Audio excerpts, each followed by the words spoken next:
हरे कृष्णा, राधे राधे। आप सभी का स्वागत है मेरे चैनल में। आज की वीडियो में हम सुनेंगे संतोषी माता की व्रत की कथा और व्रत की विधि। तो चलिए वीडियो स्टार्ट करते हैं। इस व्रत को करने वाला कथा कहते सुनते समय हाथ में गुड़ व भुने चने रखे। सुनने वाला संतोषी माता की जय, संतोषी माता की जय मुख से बोलता जाए।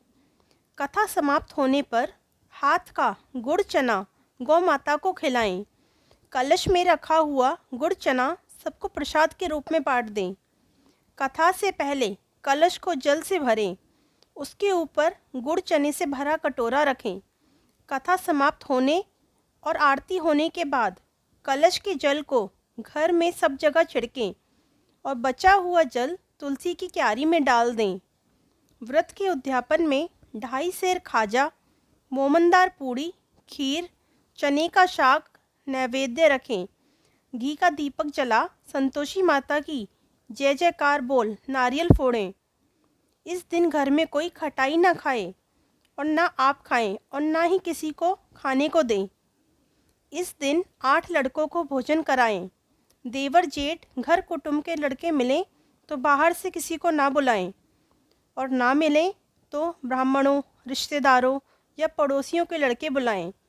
उन्हें खटाई की कोई वस्तु ना दें तथा भोजन कराकर यथाशक्ति दक्षिणा दें। ये थी संतोषी माता के व्रत की विधि। अब सुनते हैं माता के व्रत की कथा। एक बुढ़िया थी, उसके 7 पुत्र थे। 6 कमाने वाले थे, लेकिन एक कुछ काम नहीं करता था। बुढ़िया माँ 6 पुत्रों के लिए रसोई बनाती, उन्हें भोजन कराती और बाद में जो बचता उसे 7वें को दे देती। परंतु वह बड़ा भोला भाला था, मन में कुछ विचार नहीं करता था। एक दिन अपनी बहू से बोला, देखो मेरी माता का मुझ पर कितना प्यार है। वह बोली, क्यों नहीं, सबका झूठा बचा हुआ तुमको खिलाती हैं। वह बोला, भला ऐसा भी कहीं हो सकता है? मैं जब तक अपनी आंखों से ना देखूं, मान ही नहीं सकता। बहू ने हंसकर कहा, तुम देख लोगे तब तो मानोगे। कुछ दिन बाद बड़ा त्योहार आया। घर में 7 प्रकार के भोजन और चूरमे के लड्डू बने। वह जांचने को सिर दर्द का बहाना बनाकर पतला कपड़ा सिर पर ओढ़कर रसोई घर में सो गया और कपड़े में से सब देखता रहा। 6 भाई आए और भोजन करने लगे। उसने देखा माँ ने उनके लिए सुंदर सुंदर आसन बिछाए हैं, 7 प्रकार की रसोई परोसी है। वह आग्रह करके सबको जिमा रही है। वह देखता रहा। 6 भाई भोजन कर उठे। तब माँ ने उनकी थालियों में से लड्डुओं के टुकड़ों को उठाया और एक लड्डू बनाया। झूठन साफ कर बुढ़िया माँ ने पुकारा, उठो बेटा, 6 भाई भोजन कर गए, अब तू ही बाकी है, उठ ना, कब खाएगा? वह कहने लगा, माँ मुझे भोजन नहीं करना है, मैं परदेश जा रहा हूँ। माता ने कहा, कल जाता हो सो आज चला जा। वह बोला, हाँ हाँ आज ही जा रहा हूँ। यह कहकर वह घर से निकल गया। चलते समय बहू की याद आई। वह गौशाला में उपले थाप रही थी। वहीं जाकर उससे बोला, मेरे पास तो कुछ नहीं, यह अंगूठी है सो ले लो और अपनी कुछ निशानी मुझे दे दो। वह बोली, मेरे पास क्या है, यह गोबर भरा हाथ है। यह कहकर उसकी पीठ में गोबर के हाथ की थाप मार दी। वह चल दिया। चलते चलते दूर देश में पहुंचा। वहां पर एक साहूकार की दुकान थी। वहां जाकर कहने लगा, भाई मुझे नौकरी पर रख लो। साहूकार को काम करने वाले की ज़रूरत थी। वह बोला, रह जा। लड़के ने पूछा, वेतन क्या दोगे? साहूकार ने कहा, काम देखकर दाम मिलेंगे। साहूकार की नौकरी उसे मिल गई। वह सवेरे 7 बजे से रात तक नौकरी बजाने लगा। कुछ दिनों में दुकान का सारा लेन देन, हिसाब किताब, ग्राहकों को माल बेचना, सारा काम करने लगा। साहूकार के 7-8 नौकर थे। वे सब चक्कर खाने लगे कि यह तो बहुत होशियार बन गया है। सेठ ने भी काम देखा और 3 महीने में उसे आधे मुनाफे का साझीदार बना लिया। वह 12 वर्ष में ही नामी सेठ बन गया और मालिक सारा कारोबार उस पर छोड़कर बाहर चला गया। अब बहू पर क्या बीती सो सुनो। सास ससुर उसे दुख देने लगे। सारी गृहस्थी का काम करके उसे लकड़ी में लेने जंगल में भेजते। इस बीच घर की रोटियों के आटे से जो भूसी निकलती उसकी रोटी बनाकर रख दी जाती और फूटे नारियल के खोपरे में पानी। इस तरह दिन बीतते रहे। एक दिन वह लकड़ी लेने जा रही थी कि रास्ते में बहुत सी स्त्रियां संतोषी माता का पूजन करती दिखाई दी। वहां खड़ी हो वह कथा सुनकर बोली, बहनों, यह तुम किस देवता का व्रत करती हो और इसके करने से क्या फल मिलता है? इस व्रत के करने की क्या विधि है? यदि तुम अपने व्रत का विधान मुझे समझाकर कहोगी तो मैं तुम्हारा एहसान मानूंगी। तब उनमें से एक स्त्री बोली, सुनो, यह संतोषी माता का व्रत है।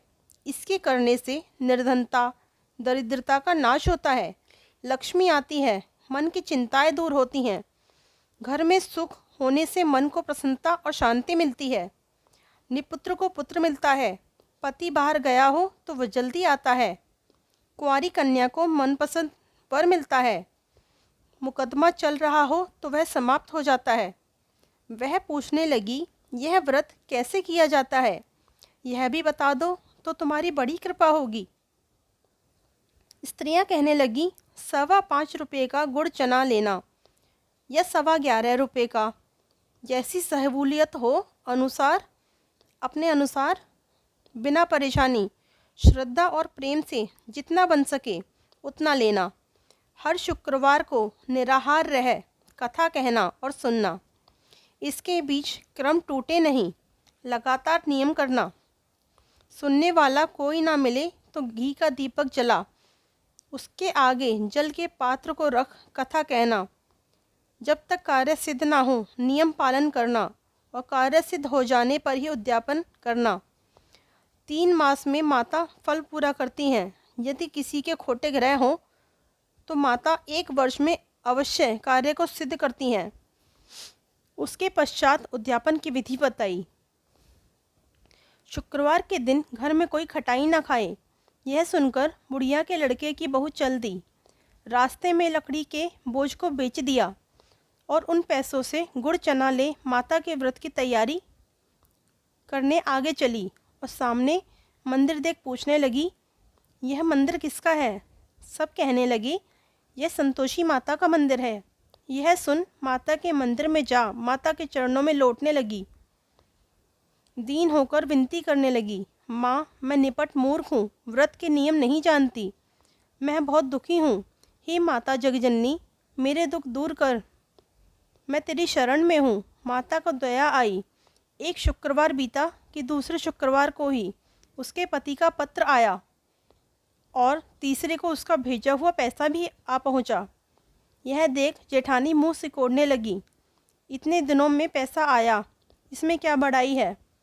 लड़के ताने देने लगे, काकी के पास अब पत्र आने लगे हैं, रुपया आने लगा है, अब तो काकी की खातिर बढ़ेगी, अब तो काकी बुलाने से भी नहीं बोलेगी।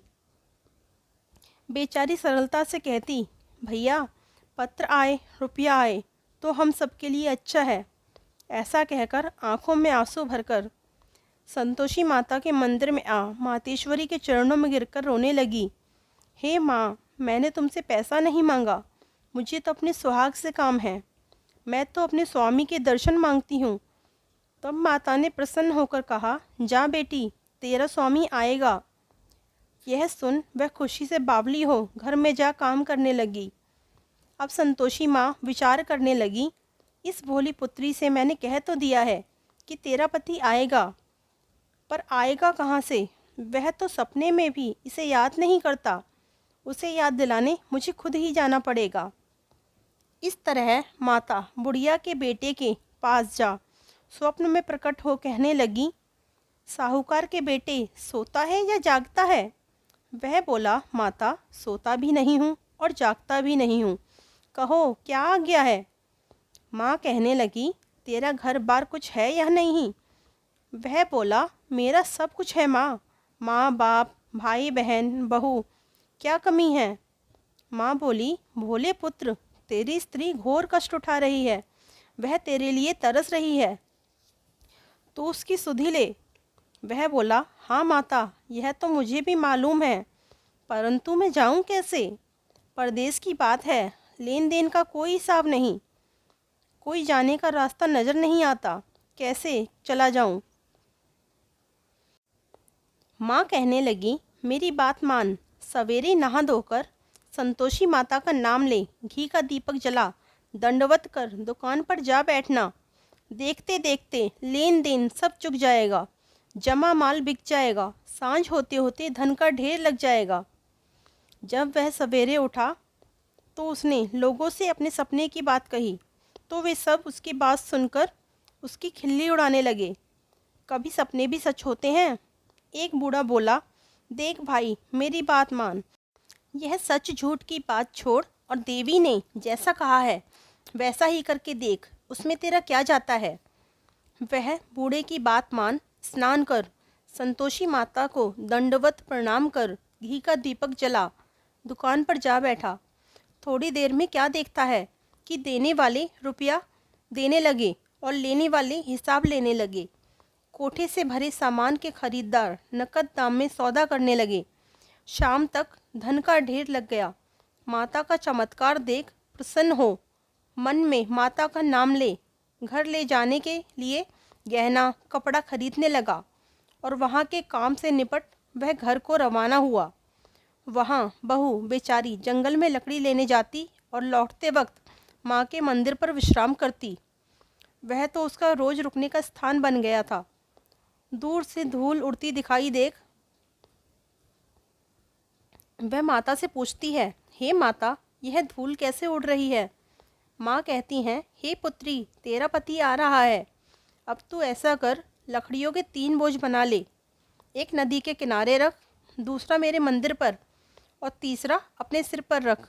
तेरे पति को लकड़ी का गट्ठा देखकर मोह पैदा होगा, वह वहाँ रुकेगा, नाश्ता पानी बना खाकर माँ से मिलने जाएगा। तब तू लकड़ियों का बोझ उठाकर घर जाना और बीच चौक में गट्ठा डालकर 3 आवाज़ें जोर से लगाना, लो सासू जी, लकड़ियों का गट्ठा लो, भूसे की रोटी दो, नारियल के खोपरे में पानी दो, आज कौन मेहमान आया है, और भोजन बना खाकर ही गांव में जाए। इस प्रकार भोजन बनाकर विश्राम कर वह गांव को गया, सबसे प्रेम से मिला।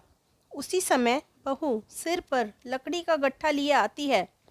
लकड़ी का भारी बोझ आंगन में डाल, जोर से 3 आवाज़ देती है, लो सासू जी, लकड़ी का गट्ठा लो, भूसे की रोटी दो, नारियल के खोपरे में पानी दो, आज कौन सा मेहमान आया है।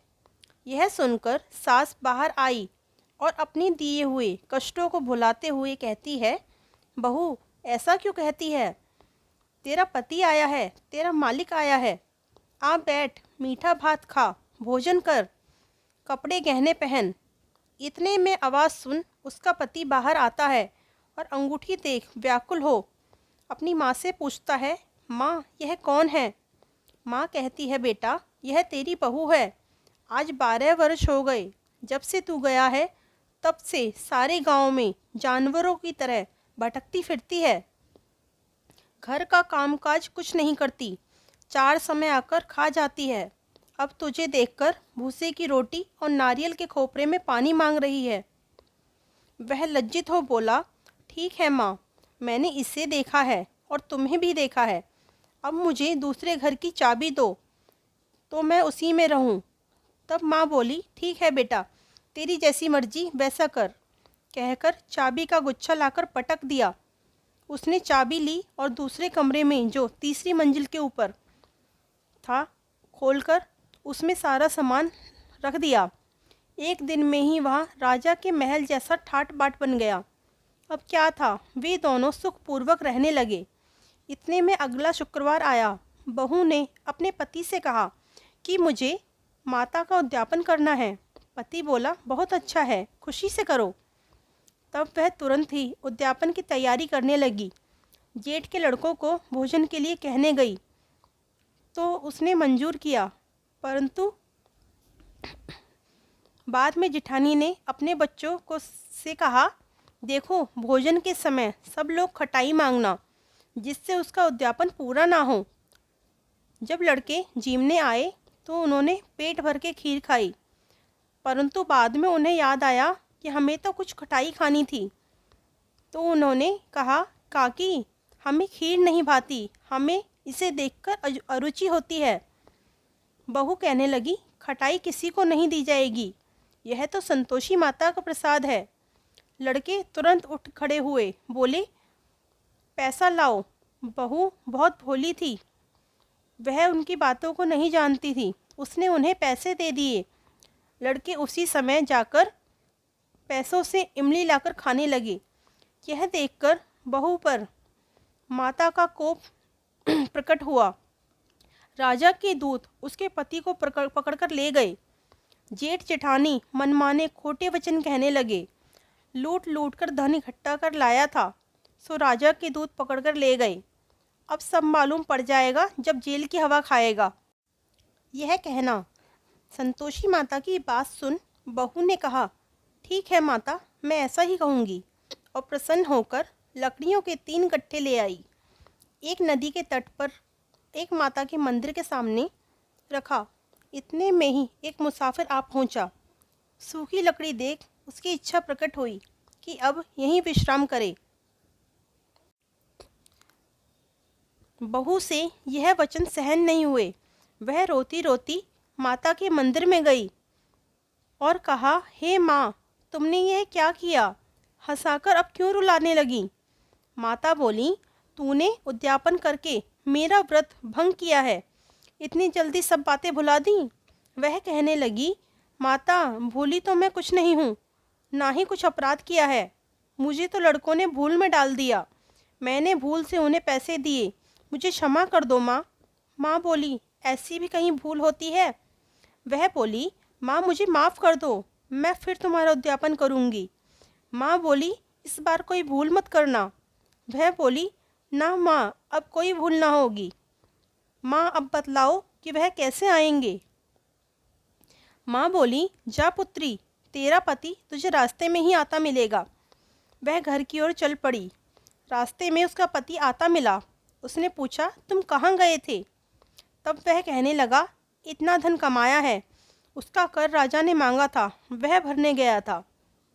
वह प्रसन्न हो बोली, भला हुआ, अब घर चलो। कुछ दिन बाद फिर शुक्रवार आया। वह बोली, मुझे माता का उद्यापन करना है। पति ने कहा, करो। वह फिर जेठ के लड़कों को भोजन को कहने लगी। जेठानी ने स्वीकार किया और अपने लड़कों को सिखा दिया कि तुम पहले की तरह ही खटाई मांगना। लड़के कहने लगे, काकी हमें खीर नहीं भाती, जी बिगड़ता है, कुछ खटाई खाने को दो। वह बोली, खटाई खाने को नहीं मिलेगी, खाना हो तो खाओ, नहीं तो जाओ। तो सभी लड़के चले गए। वह ब्राह्मणों के लड़कों को ले आई और भोजन कराने लगी। यथाशक्ति दक्षिणा दी और उन्हें एक फल भी दिया। इससे संतोषी माता प्रसन्न हुई। माता की कृपा होते ही 9वें मास में उसको चंद्रमान के समान सुंदर पुत्र प्राप्त हुआ। पुत्र को लेकर प्रतिदिन वह माता जी के मंदिर जाने लगी। एक दिन माँ ने सोचा कि यह रोज आती है, आज क्यों ना मैं भी इसके घर चलूं, इसका आसरा देखूं तो सही। यह विचार कर माता ने भयानक रूप बनाया। गुड़ और चने से सना मुंह, अपना सूंड के समान मोटे होठ, उस पर मक्खियाँ भिनभिना रही थीं। दहलीज में पाँव रखते ही उसकी सास चिल्लाई, देखो रे, कोई चुड़ैल डाकिन आ रही है, लड़कों इसे भगाओ, नहीं तो किसी को खा जाएगी। लड़के डरने लगे और चिल्लाकर खिड़की बंद करने लगे। बहू रोशनदान में इसे देख रही थी। प्रसन्नता से पगली होकर चिल्लाने लगी, आज मेरी माताजी मेरे घर आई हैं। यह कहकर बच्चे को दूध पिलाने से हटाती है। इतने में सास का क्रोध फूट पड़ा। बोली, अरे पागल, इसे देखकर कैसी उतावली हुई है, जो बच्चे को भी पटक दिया। इतने में माँ के प्रताप से जहाँ देखो वहीं लड़के ही लड़के नजर आने लगे। वह बोली, माँ जी, मैं जिनका व्रत करती हूँ यह वही संतोषी माता है। इतना कह झट से सारे घर के किवाड़ खोल देती है। सबने माता के चरण पकड़ लिए और विनती कर कहने लगे, हे माता, हम मूर्ख हैं, हम अज्ञानी हैं, हम पापी हैं। तुम्हारे व्रत की विधि हम नहीं जानते। तुम्हारा व्रत भंग कर हमने बहुत बड़ा अपराध किया है। हे माता, आप हमारा अपराध क्षमा करो। इस प्रकार माता प्रसन्न हुई। हे संतोषी माँ, जैसे साहूकार के बेटे की बहू को फल दिया, वैसे ही कथा पढ़ते सुनते सबके मनोरथ पूर्ण करना। बोलो संतोषी माता की जय। जय संतोषी माता मैया, जय संतोषी माता, अपने सेवक जन की सुख संपत्ति दाता। ओम जय संतोषी माता। सुंदर चीर सुनहरी माँ धारण कीन्हो, हीरा पन्ना दम के तन सिंगार लीन्हो। ओम जय संतोषी माता। गेरू लाल छटा छवि बदन कमल सोहे, मंद हंसत करुणामयी त्रिभुवन जन मोहे। ओम जय संतोषी माता। स्वर्ण सिंहासन बैठी चंवर ढुरे प्यारे, धूप दीप नैवेद्य मधुमेवा भोग धरे न्यारे। ओम जय संतोषी माता। गुड़ अरुचना परम प्रियतामि संतोष कियो, संतोषी कहलाई भक्तन वैभव दियो। ओम जय संतोषी माता। शुक्रवार प्रिय मानत आज दिवस सोही, भक्त मंडली आई कथा सुनत मोही। ओम जय संतोषी माता। मंदिर जगमग ज्योति मंगल ध्वनि छाई, विनय करें हम बालक चरणन सिरनाई। ओम जय संतोषी माता। प्रेम से बोलिए संतोषी माता की जय। कथा समाप्त। अगर वीडियो पसंद आई हो तो वीडियो को लाइक करें और चैनल को सब्सक्राइब करें। Thanks for watching. Radhe Radhe.